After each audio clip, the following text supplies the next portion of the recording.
This episode of The Trail Went Cold is brought to you by our sponsor, Wink, whom we would like to thank for being such a great supporter of our show.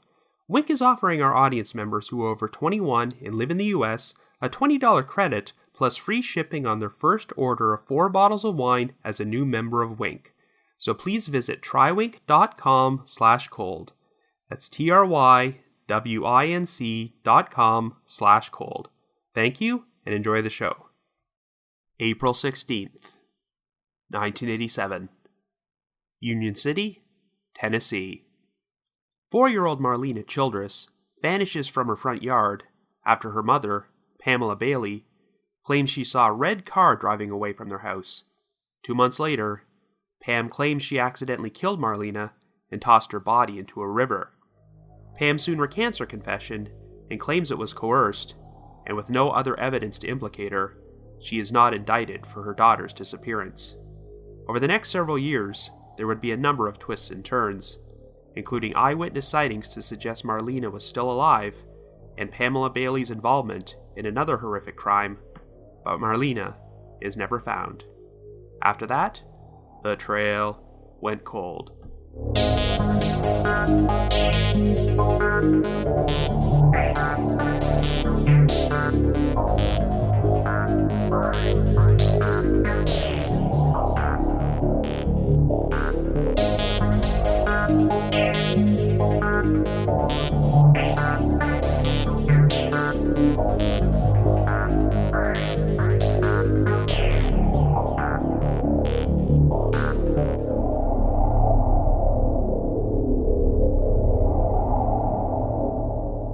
Hello everyone, and welcome to the latest episode of The Trail Went Cold. I'm your host Robin Warder, and today I'll be chronicling a pretty controversial missing children's case, the 1987 disappearance of 4-year-old Marlena Childress. Yes, this is a case which was featured on Unsolved Mysteries, but it's pretty unique in that the show only aired the segment once, and never did so again, apparently at the request of the family. I am pretty certain that I saw this segment on TV when it originally aired in September of 1990, but I recently rewatched it when it was uploaded to YouTube a few months ago. And no, before anybody asks, the segment has since been taken down, so it's no longer available for viewing. What's particularly bizarre about this story is that Marlena's mother, Pamela Bailey, would confess to accidentally killing her daughter, but then recant her confession, and there have been eyewitness sightings of Marlena to support the idea that she was still alive somewhere after she went missing. I know that when I watched the Unsolved Mystery segment again, I went back and forth on this case, and soon fell down a massive rabbit hole after doing further research. So of course I instantly decided that I had to do a podcast episode, and I believe this will be the most complete account of this complex case you will find. However, before we get started, just a quick reminder that The Trail Went Cold is a weekly podcast which is currently available for download on several platforms, including iTunes, Stitcher, and Google Play Music. So if you like this podcast, be sure to subscribe to it, and please leave us a rating or review on any of those sites to help spread the word and garner us more exposure. The Trail Went Cold is finally on Patreon, so if you would like to learn how to support the show, please visit our page at patreon.com/thetrailwentcold. For as little as $1 a month, you can garner access to exclusive rewards, which may include stickers and thank you cards, early access to episodes, and bonus content. So with all that out of the way, let us now explore the unsolved disappearance of Marlena Childress.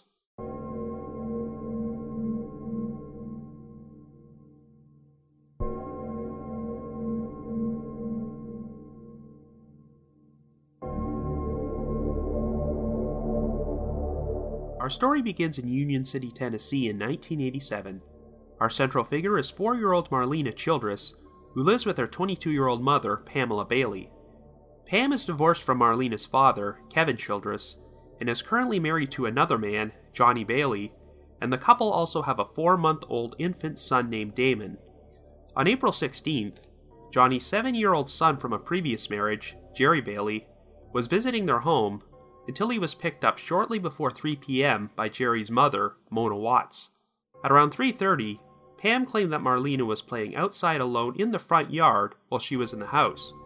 Pam suddenly heard the squeal of some skidding car tires, and when she glanced outside the window, she saw a 2-door red car speeding away. Even though Pam never caught a glimpse of the driver, she noticed that the vehicle had license plates from McCracken County, Kentucky. Shortly thereafter, Pam went outside to check on her daughter, but was surprised to discover that Marlena was gone. After searching the neighborhood and failing to find her, Pam contacted the police at around 4:15 to report Marlena missing. A massive search of the area was eventually organized by law enforcement and thousands of volunteers, but they failed to turn up any trace of Marlena. The most promising lead was the red car Pam claimed she had seen driving away from her house. At around 2 that afternoon, Pam had dropped off Marlena and her stepbrother Jerry at a grocery store 2 blocks away in order to purchase candy. Jerry told police that before they went back home, he saw Marlena briefly speaking with a man next to a red car outside the store, though he didn't hear the conversation. Other witnesses from the store, including the owner, also witnessed this and described the man as looking like he might belong to a motorcycle gang. The witness's description of the vehicle matched the description of the red car Pam had seen, and it also had plates from McCracken County. However, this lead turned out to be a dead end, as the man seen outside the store was eventually tracked down and ruled out as a suspect. Marlena's biological father, Kevin Childress, lived in Union City, but he was cleared of any involvement, as was her stepfather, Johnny Bailey, who was at work that afternoon. During this time period, Pam went on the local news to make a public plea for her daughter's safe return, but the ordeal took a considerable toll on her. A month and a half after Marlena went missing, Pam checked herself into a hospital for exhaustion. She was soon released from the hospital, but 9 days later, on June the 8th, there was a shocking revelation. Pam confessed that she was responsible for Marlena's disappearance. The confession was made to Stan Cavness, a private investigator who had been hired by Pam's family to work on the case. According to Pam, she was trying to attend to her infant son Damon, and Marlena was misbehaving and running in and out of the house. In the heat of the moment, Pam turned around and slapped Marlena so hard that she fell over and accidentally hit her head on a table, causing her death. Pam subsequently placed Marlena's body in her pickup truck and drove towards the nearby town of Martin. Along the way, she stopped at a payphone to contact a 65-year-old family friend who lived in Martin named P.L. Summers in order to request his assistance. Summers then met Pam at a bridge on Campground Road, and they both proceeded to dispose of Marlena's body by throwing her into the North Fork of the Obion River. This entire confession was recorded by Stan Cavness, who subsequently turned it over to the police. Pam would be arrested and charged with second-degree murder, and was placed in a mental health institution for a court-ordered psychological evaluation. Hundreds of people performed a massive search of the Obion River for 5 straight days, but they failed to turn up any trace of Marlena's body. Police questioned P.L. Summers, the man whom Pam had named as her accomplice, but he denied any involvement. He said he did know Pam personally, but claimed to have not actually seen her for 2 years. Following the announcement of Pam's confession, many of her neighbors gave statements to the media with conflicting accounts. Some of them believed Pam was a good mother and did not suspect any issues in her family, while others recalled having seen bruises on Marlena's body and wondered if abuse might have been taking place. However, within 2 weeks of her arrest, Pam surprised everyone by recanting her confession. Pam claimed she was feeling great emotional strain and was under the heavy influence of medication for depression following her hospital stay, and that Stan Cavness took advantage of this in order to coerce a confession out of her. According to Pam, Cavness told her that everyone believed she was guilty. He said a witness had seen her throw Marlena's body into the river, and there was also physical evidence which implicated her. Cavness told Pam she would go to the electric chair if she did not confess to what she had done, and advised her to say that Marlena's death was an accident so people wouldn't think she was a cold-blooded murderer. Since Pam was emotionally spent by this point, she went along with what Cavness said and told him what he wanted to hear, but claimed that nothing she said was true. While Cavness denied these allegations and said that Pam spoke to him voluntarily because she felt guilt and remorse over what she had done. In response, Cavness decided to hold a press conference in which he played a 5-minute excerpt from Pam's tape-recorded confession and expressed his belief that she was being truthful about everything she said. Pam then raised some more eyebrows by changing her story again. This time, Instead of pointing the finger at P.L. Summers and implicating him as her accomplice, she now said he was the sole perpetrator. Pam claimed that Summers had sexually abused her as a child, and that a lot of this abuse took place at the same bridge where she confessed to tossing Marlena's body into the river. On the afternoon of April 16th, Summers showed up at Pam's home to make sexual advances on her again, but when she resisted them, Summers responded by abducting Marlena. Pam said she never told anybody about this earlier because Summers had threatened the lives of herself and her husband. Once again, Summers denied all these allegations, and since he seemed to have a credible alibi on the day Marlena went missing, police became satisfied that he wasn't involved. But it's worth mentioning that in September of 1987, Summers would be charged with aggravated sexual battery for allegedly fondling a 9-year-old boy, though investigators maintained that this incident had no connection to Marlena's case. Pam's father, Lloyd Strickland, would also point towards another potential lead, as neighbors had recalled seeing a blue car near Pam's home around the time Marlena disappeared. Investigators were certain that the blue car belonged to Johnny Bailey's ex-wife, Mona Watts, who had stopped by the house to pick up her son shortly before 3 p.m. that day, but Lloyd said that at least one witness had recalled seeing a second blue car in the neighborhood sometime between 3:15 and 3:30 after Mona already left. Regardless, the lead never went anywhere, and after undergoing her psychological evaluation, Pam was deemed mentally fit to stand trial. The district attorney eventually agreed to reduce the charge against her from second-degree murder to voluntary manslaughter, which only would have carried a prison sentence of 2 to 10 years. The case went to a grand jury, but since Marlena's body could not be found, and the only evidence against Pam was her questionable confession, they ultimately decided not to indict her. Pam continued to maintain her innocence and decided to escape the spotlight by moving back to her original hometown of Mayfield, Kentucky. The investigation would now focus on eyewitness sightings, which seemed to suggest that Marlena might still be alive. In November of 1988, Social Services received a report about child neglect, which was supposedly taking place at a home in Anniston, Alabama. A couple lived there with 10 children, and believe it or not, their last name was Childress, even though they were of no relation to Marlena's family. A social worker went to visit the home and spoke to a young girl who apparently told her that her name was Marlena Childress. The name sounded familiar, and the social worker later realized that she had seen Marlena Childress's missing poster and that the girl she spoke to bore a resemblance to her. The authorities were notified, but by the time they arrived at the Childress home, the entire family was gone. The Childresses were described as having a gypsy-like existence, as they would move around from state to state and live off governmental assistance checks, and it would turn out that the father, Oliver Childress, had open arrest warrants on him. Neighbors were shown Marlena's photograph, and they identified her as the same child they'd seen living at the residence, though they claimed she went by the name Crystal. They believed the family was much more protective of Crystal than the other children, and that they rarely let her out of the house. The most convincing piece of evidence that Crystal might be Marlena is that she was described as having silver-capped teeth, which Marlena also had at the time she went missing. 6 months after they left, the Childress family were finally tracked down in Florida, but Marlena was not with them, and there was a strange discrepancy with the girl known as Crystal. According to Oliver Childress, Crystal must have been the girl the social worker spoke to and confused her with Marlena. It would turn out that while 9 of the 10 children were biological members of the family, Crystal was not. Oliver claimed that Crystal's mother was from Lubbock, Texas, and had given her to him 2 years ago. He even produced a note which read, "I'm giving her to Oliver Childress." Well, police were unable to authenticate the note or verify this story, but Oliver would be arrested for sexually abusing 2 of his children.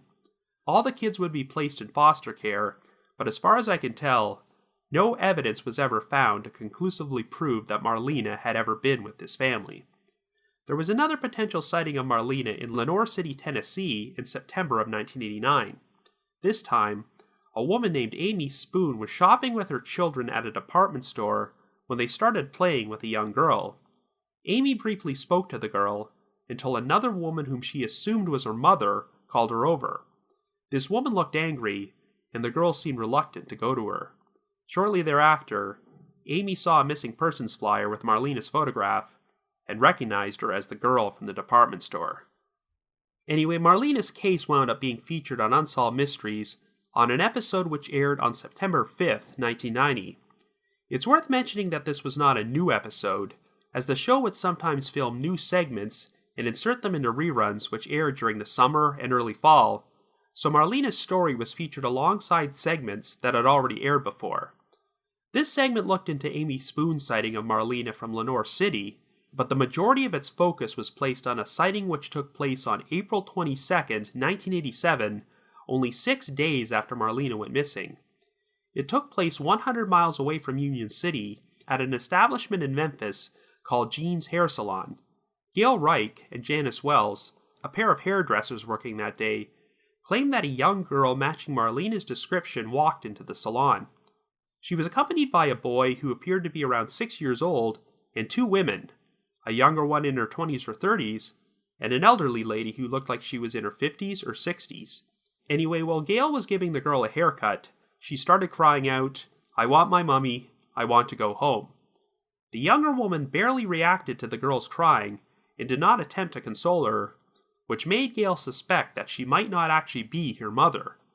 The older woman soon spoke out and said, "Be a good girl, Marlena, and we'll take you to the movies." The group then left in a vehicle which was described as having Maryland plates. Later that same day, Gail went out on her break and stopped by a convenience store where she noticed a newspaper which was running a story about Marlena Childress' disappearance and had her photo on the front page. Gail instantly recognized her as the girl she had seen at the salon, and when Janice Wells was shown the photo, she concurred. Marlena's maternal grandfather, Lloyd Strickland, would eventually travel to Memphis to perform his own independent investigation into the sighting. He came to believe that the younger woman seen in the salon might have been a local waitress who had allegedly left town the morning after Marlena went missing and returned a few days later. Lloyd decided to take Gail and Janice to the waitress's restaurant while she was working, and they both identified her as the woman from the salon. Lloyd then showed the 2 hairdressers a photo lineup featuring 6 young boys. Gail and Janice both picked out a photo of a boy whom they recognized as the boy from the salon before Lloyd revealed this was the waitress's son. After Lloyd shared this information with the police, they questioned the waitress, who denied having any knowledge of Marlena Childress. Since she passed a polygraph and police found no evidence to implicate her, they came to believe the waitress was probably not involved. But shortly after this questioning took place, Gail and Janice claimed they started receiving threatening phone calls at the salon from an anonymous female caller. Anyway, the Unsolved Mystery segment brought in over 200 tips from viewers, but nothing that brought them any closer to a resolution. This would turn out to be the only time the segment ever aired on the show, as due to the controversial nature of the case, Marlena's family apparently asked that it not be shown again. And in 2002, there would be a disturbing postscript to this story. By this point, Pam Bailey was still living in Mayfield, Kentucky, and had since had another son named Casey, who was now 12 years old. On the evening of April 22nd, Pam told Casey that she was taking him somewhere for a quote-unquote surprise. As they were driving, Pam gave Casey a handkerchief and told him to blindfold himself until they arrived. They wound up stopping at a rural cemetery. With their son still blindfolded, Pam led him to a cemetery marker with the word son inscribed on it. She asked Casey to sit down before she suddenly pulled out a knife and attacked him, stabbing Casey 3 times in the neck and shoulder. Thankfully, Casey managed to kick his mother away and escape before running to a nearby house to seek help. After he recovered from the attack, Casey was released to the custody of his father. Pam was quickly arrested and charged with attempted murder, but she claimed to have blacked out and had no memory of stabbing her son. She ultimately wound up pleading no contest to second-degree assault and received a 10-year prison sentence. Oddly, even though they ended up filing for divorce, Pam's ex-husband, Johnny Bailey, publicly came to her defense and campaigned for her release in 2004. Even though Pam had stabbed their son, Johnny claimed that Casey was no longer fearful of her and that he would have no problem having his ex-wife around his children again. Pam served her time and has since been released, but her current whereabouts are unknown. This incident seemed to reaffirm the police's belief that Pam was responsible for Marlena's disappearance, as her attack on Casey happened to take place only 6 days after the 15-year anniversary. However, even though the investigation was reopened, no new evidence could be uncovered to implicate Pam, and after more than 30 years, Marlena's whereabouts continue to remain unknown. So I guess you could say, the trail went cold. But before we continue, it's that time again. I need to take a break in order to pour myself a glass of wine and propose a toast to our sponsor, Winc. Winc is targeting a new generation of wine drinkers who want to do away with the pretense and simply enjoy reasonably priced great wine. Winc custom tailors wines to the taste of the individual consumer and delivers 3 bottles of wine each month to your doorstep for $39 plus free shipping. When you visit Winc and take their 20-second palate profile quiz, you'll get instant wine recommendations based on your unique profile. The price point for most wines is $13, so by signing up with Winc, you are getting your first bottle for free. Winc is offering our audience members who are over 21 and live in the US a $20 credit plus free shipping on your first order of 4 bottles of wine as a new member of Winc. Your wine delivery will be branded Winc. Winc is the wine club associated with Winc. Anyway, for our toast this time around, I've got myself a 2017 bottle of Restless Earth Petite Syrah, a handcrafted blend from the high-elevation Santa Barbara Highlands vineyard in California, which is inky black and deeply brooding. This high-elevation location provides a lot of UV intensity, while a 30 to 40 degree daily temperature swing helps keep the wine grapes protected from the sun's intensity. This bold, rustic blend has tasting notes of blackcurrant, clove, cocoa, and plum, and goes really well with ribs and chocolate cake. They recommend popping open this wine 20 minutes before serving, so of course, I did so right before the start of this episode. Anyway, to receive a $20 credit and free shipping on 4 bottles of wine just like this one on your first order, go to trywinc.com/cold. That's trywinc.com/cold. trywinc.com/cold. So let's raise our glasses high, and here's a toast to Winc. Thank you, and enjoy the rest of our show.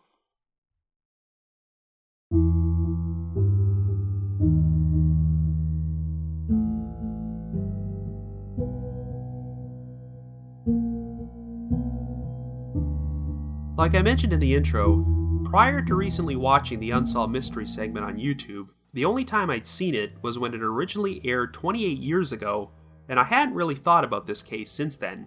So it's been fascinating to dive into the rabbit hole and follow all the twists and turns, and while putting this episode together, I changed my mind about it multiple times. There definitely is good reason to be suspicious of Pam Bailey and believe that she was responsible for her daughter's disappearance. Given that there was no other evidence to implicate her, it would be easy to believe that her confession to killing Marlena was false, but when you learn that she stabbed another one of her children 15 years later, it's a lot harder to accept that she's an innocent victim. I mean, one of the original obstacles for believing that Pam killed Marlena is that there didn't seem to be any apparent motive for that crime, but as far as I can tell, there wasn't any discernible motive for her to stab her son Casey either. All she ever said was that she blacked out and could not even remember it. I don't know if that's actually true, but if it is, who's to say a similar situation couldn't have occurred with Marlena? But if she was completely innocent, could the strain of losing one child and being falsely accused have caused Pam to snap? Given that her attack on Casey took place only a few days after the 15th anniversary of Marlena's disappearance, it's not hard to believe there might be a connection. And yet, as tempting as it may be to throw Pam to the wolves, it's quite remarkable how much support she has still received. How many other cases will you find where a mother will go to prison for stabbing her own son, and the child's father will publicly campaign for her early release? I don't know what it is, but it seems like even though Pam has harmed one child and is suspected of harming another, some people refuse to believe she's a bad person. But I have to admit, even after learning about what she did to her son, I still had to question if Pam really was responsible for what happened to Marlena. Because on the surface, it seemed like there was credible evidence to suggest Marlena was still alive after she was reported missing. The primary piece of evidence supporting Pam's innocence was the sighting of the child resembling Marlena at the hair salon in Memphis 6 days after she vanished. Now, I know I must sound like a broken record since I've said this so many times on the podcast, but it's worth reiterating. Eyewitness sightings in missing persons cases can be notoriously unreliable. Whenever a missing persons case gets extensive coverage in the media, which Marlena certainly did, it's inevitable that witnesses will come forward to state they saw the victim somewhere, but more often than not, it turns out they were mistaken, and they only saw someone else who resembled the missing individual. However, some of the details provided by the two hairdressers in Memphis made me genuinely consider the possibility that the girl they saw might actually have been Marlena. For starters, one of the women the girl was with actually referred to her as Marlena, which is not an overly common name. There's also the fact that this girl kept crying and saying, "I want my mummy." The younger woman she was with did not even react to this, so why would this girl be asking for her mother if she was standing right there?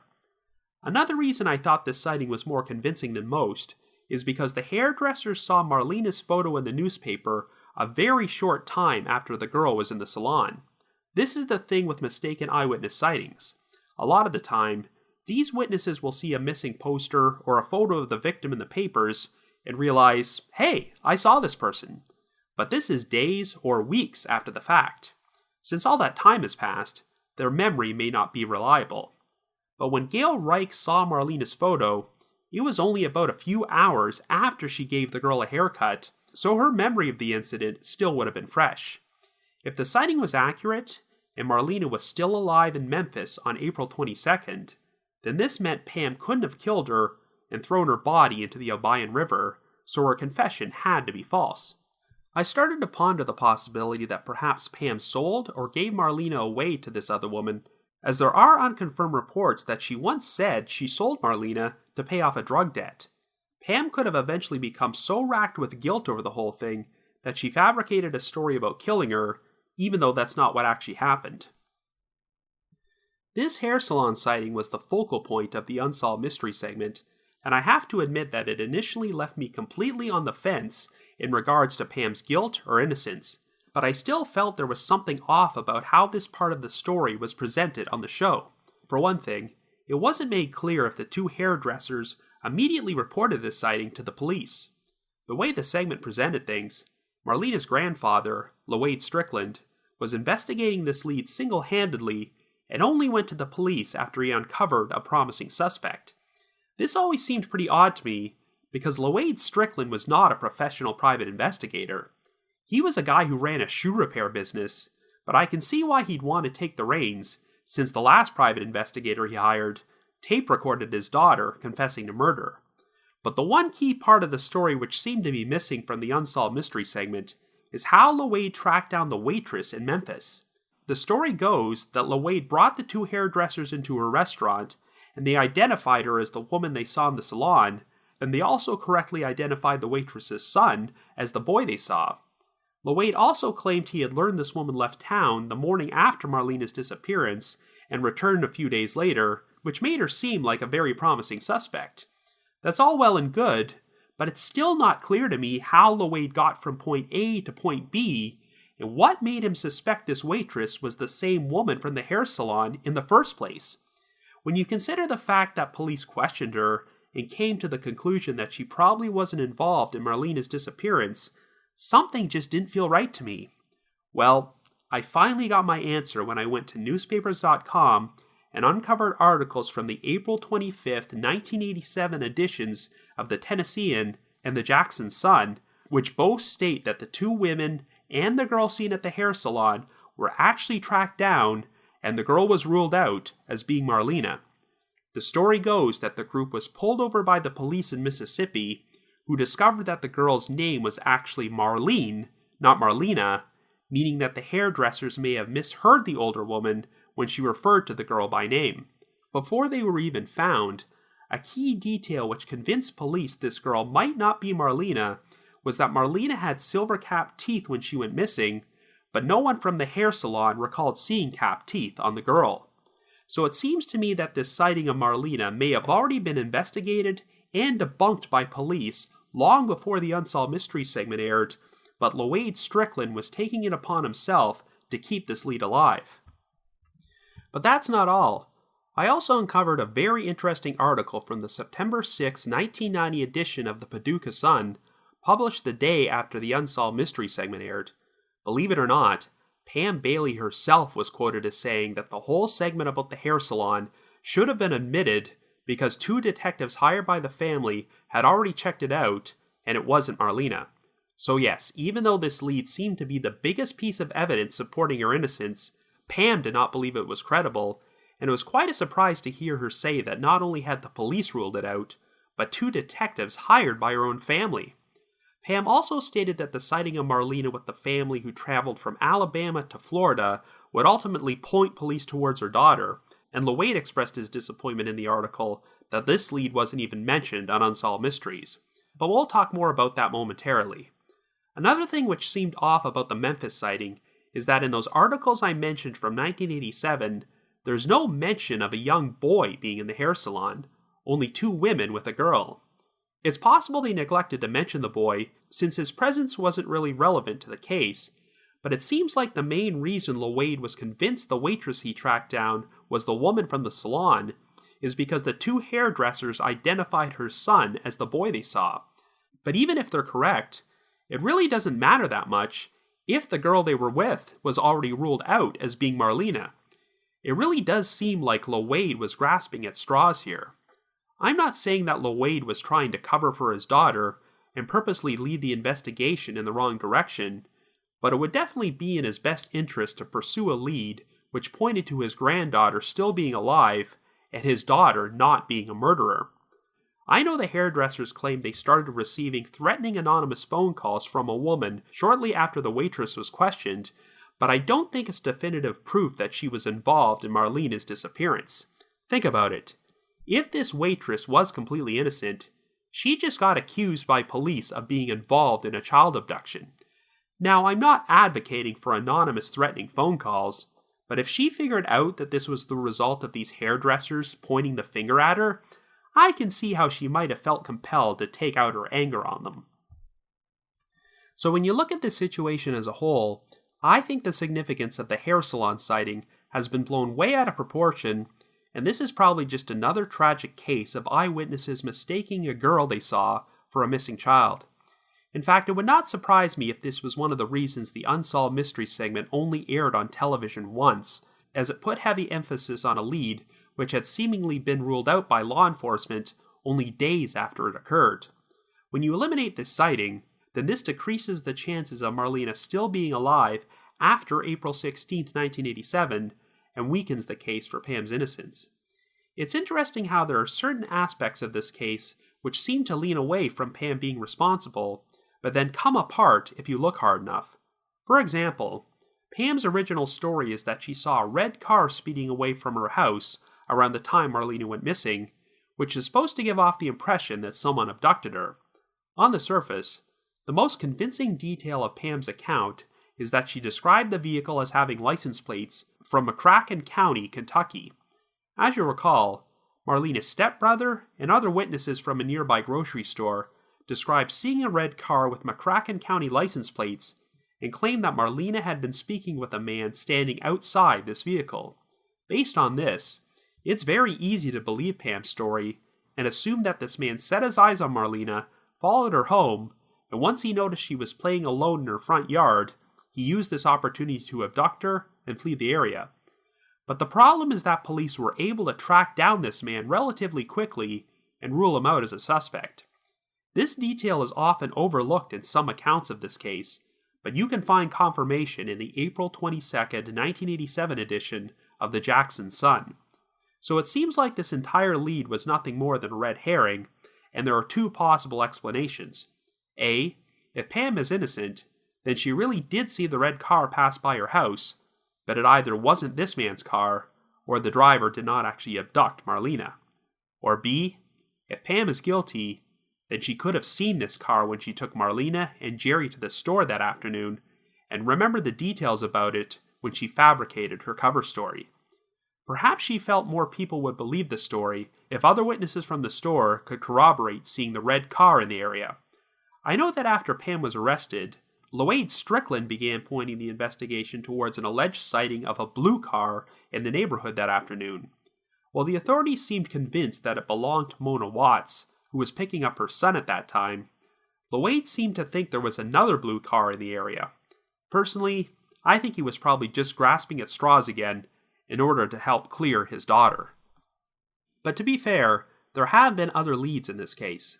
The Unsolved Mystery segment presented another eyewitness sighting from Amy Spoon, who claimed she saw a girl resembling Marlena in a department store in 1989. But unlike the hair salon sighting, there were no significant details which pointed to the girl actually being Marlena, so for all we know, Amy Spoon could have simply seen another young girl and read too much into the uncomfortable interaction between the girl and the woman she was with. Since this particular girl wasn't tracked down and ruled out, I can't say with 100% certainty that she wasn't Marlena, but in all likelihood, it was probably another mistaken sighting. However, perhaps the most intriguing lead were the alleged sightings of Marlena living with a family of 10 children in Alabama before they suddenly took off and were found in Florida months later. Like I just mentioned, Lloyd Strickland was disappointed that they didn't include this info in the Unsolved Mystery segment. Even if Marlena wasn't connected to this family, this is still a pretty bizarre side story. As you recall, the family's last name also happened to be Childress, and while 9 of the 10 children belonged to the parents, they had a young girl who went by the name Crystal, who was supposedly given to them by her biological mother 2 years earlier. Well, that story certainly sounds sketchy as hell, and even though it turns out that Crystal was not Marlena, I wish I was able to learn more follow-up info to find out what actually happened to her. But here's where the confusion lies. It sounds like even though Crystal didn't look much like Marlena, the Childresses were adamant that she was the girl all those eyewitnesses had seen with them in Alabama. Even after the family was found, their former neighbors were shown side-by-side photos of Crystal and Marlena, and they apparently kept picking out Marlena as the girl they saw. And even though the neighbors said she went by Crystal, the social worker who spoke to her claimed the girl told her her name was Marlena. Unlike the witnesses who thought they saw Marlena at the hair salon in Memphis, these witnesses described the girl as having silver-capped teeth, just like Marlena did. So does this mean Marlena was living with the family at some point, but was no longer with them when they were found in Florida? Well, the problem is that everyone remembered the Childresses having 10 children in Alabama, and they still had 10 children months later. So during the time they were on the run, did they somehow manage to get rid of Marlena, pick up another girl, and pass her off as Crystal? I don't know. As weird as this whole situation is, isn't it just much easier to believe that the witnesses' memories were faulty, and the girl known as Crystal was living with the Childresses all along, and Marlena was never there? This lead is certainly an interesting one, but as far as I can tell, there's been virtually no mention of any further developments since the Childresses were found in 1989, so I have the feeling that investigators found no evidence that Marlena was ever with them, and the whole thing turned out to be a dead end. But putting that aside, doesn't it seem like a massive coincidence that Marlena would be abducted by a family who happened to have the exact same last name? It's not like Childress is a common surname like Smith or Jones. Kidnapping a girl who has the same last name as you does not sound like the most practical way to stay off the radar. So now let's finally examine the possibility that Pam Bailey was responsible for her daughter's disappearance. It must be said that other than her confession to Stan Cavness, there really is no evidence that Pam killed Marlena, which is why the grand jury elected not to indict her. They searched the Obion River pretty thoroughly and never found anything, so if Pam really did dispose of Marlena's body, I have to wonder if she did it at another location. While Cavness maintained that Pam's confession was genuine and she made the entire thing of her own free will, Pam had been taking a lot of medication and was in a very bad emotional place at that time, so it's not impossible that she could have been coerced or was just not in her right mind. Though it must be said that while it's not uncommon for law enforcement to coerce a confession out of an innocent person in order to close a case, Stan Cavness was a private investigator hired by Pam's own family, so it seems odd that he would try and intentionally force a confession out of her unless he had good reason to believe she was guilty. It appears at least one aspect of Pam's confession turned out to be untrue, and that's her claim that P.L. Summers acted as her accomplice and helped her dispose of Marlena's body. And of course, once she recanted her confession, Pam then changed her story and said that Summers actually abducted Marlena himself because she resisted his sexual advances. Well, it sounds like investigators became satisfied that Summers wasn't involved, either as the abductor or an accomplice, but I do have to wonder if there's some truth to Pam's allegations that he sexually abused her as a child, especially when you consider that Summers was arrested for fondling a 9-year-old boy only a few months later. The guy was over 40 years older than Pam, so he certainly would have been in a position of power when she was a child. It's also interesting that this abuse allegedly took place at the bridge on Campground Road, the same location where Pam claimed she tossed Marlena's body into the river. Now, regardless of whether you believe she killed Marlena or not, the fact that she later attempted to stab her own son makes it pretty clear that Pam is a disturbed person, and I have to wonder if some of her issues may have stemmed from childhood sexual abuse at the hands of Summers. If Pam really did kill Marlena, then perhaps falsely implicating her abuser in the crime was her way of getting revenge. So it's possible that Pam's confession was a mixture of truths and untruths, as she could have caused Marlena's death, but fabricated some of the details she provided. The motive for why Pam would have killed her daughter has always been a big puzzler. Some people thought she seemed like a good mother, while others remembered seeing bruises on Marlena and started wondering if Pam might have abused her, even though I don't believe these allegations were ever proven. The events may have gone down just like Pam said they did, where she simply lost her temper, slapped Marlena, and caused her to fall and hit her head. What's interesting is that after looking through hundreds of articles published in the 2 months following Marlena's disappearance, I never saw any indication that law enforcement considered Pam a suspect, and the impression I get is that her confession seemed to come completely out of left field. When a child goes missing under a parent's watch, they are always the first person police will investigate, but if any of them had suspicions about Pam, they never said so publicly. Even when the man with the red car was tracked down and ruled out as a suspect, I see no indication that investigators started questioning Pam's story. So if she was guilty, it sounds like she did a pretty convincing job at fooling people for a little while. You could probably spend a long time analyzing Pam's psychological makeup and trying to figure out why she did what she did, but before you do that, you also have to look at the timeline of that afternoon's events and figure out how she might have done it. It sounds like the last independent eyewitness who saw Marlena was the owner of the grocery store she went to at around 2 p.m. We know that Mona Watts stopped by the Bailey home to pick up Jerry at 3 o'clock, and while it's not entirely clear if she saw Marlena, Pam would not have been out disposing of her body at this time. She called the police to report Marlena missing at around 4:15, so assuming that Marlena was not killed until after Mona and Jerry left, this gives Pam a window of just over an hour to get rid of her body. It's certainly possible, but the timeline still would be tight. I guess this would lend credence to Pam's story about tossing Marlena's body off a bridge into the river, rather than taking the time to bury it somewhere, which would be a lot more time-consuming. If this is what happened, then Pam is just lucky that Marlena's body never surfaced, and no one found any evidence to implicate her. One overlooked aspect of this story is that Pam was also looking after her 4-month-old son Damon at the time. Assuming that Pam did not just leave Damon alone at the house, she would have had to take her baby with her while getting rid of Marlena's body, which is pretty messed up.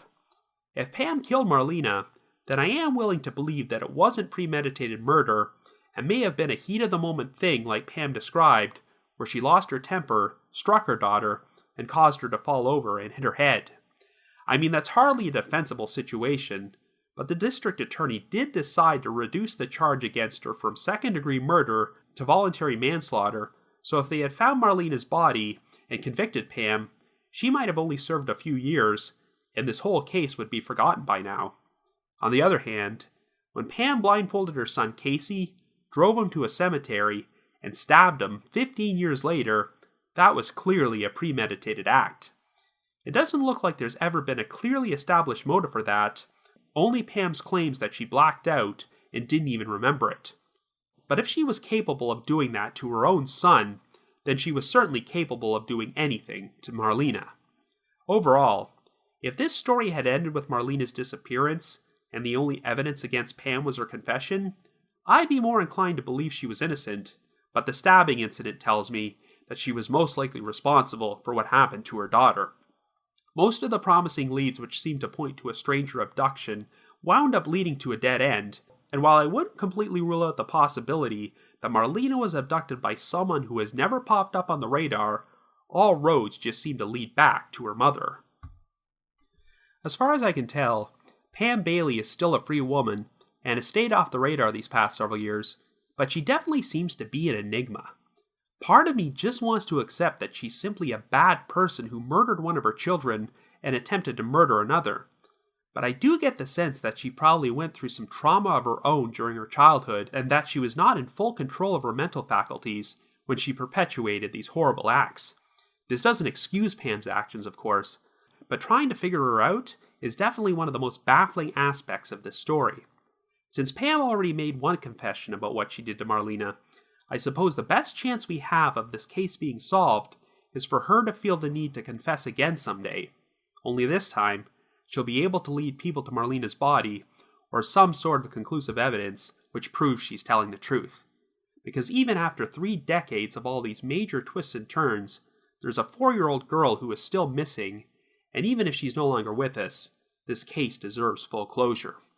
So if you happen to have any information about the unsolved disappearance of Marlena Childress, please contact the Obion County Sheriff's Department at 731-885-5832. That's 731-885-5832. But if you just have your own thoughts about what happened, feel free to leave me a comment or send me an email at robin.warder@icloud.com. That's robin.warder@icloud.com. Another reminder that The Trail Went Cold is on Patreon, so if you have a moment, please visit patreon.com/thetrailwentcold to learn how you can support our podcast and become eligible for some pretty neat rewards. We've already released some exclusive bonus episodes for our patrons in tiers 2 and 3, and this month, we've got a new bonus episode on the controversial conviction of Michael Scott Martin, which was featured in one of Unsolved Mysteries' earliest final appeal segments. So to learn more information, feel free to visit our Patreon page. I'd also like to take a moment to give a shout out to our latest listeners who have signed up with us on Patreon, and they are Zoe K and Kenda H. Thank you so much for your support. I also just wanted to give another shout out to my supporters at the Unsolved Mysteries message board at the Sitcoms Online forum and the Unresolved Mysteries subreddit. Need to provide a big thanks to McGill Foote, who edits and assembles this podcast together for me, and Vince Nitro, who composes the eerie music you hear on every episode. If you haven't already, you can like us on Facebook, follow us on Twitter, or just leave us a rating or review on iTunes, Stitcher, or Google Play Music. So have yourself a good week, and join me next Wednesday for a brand new episode of The Trail Went Cold.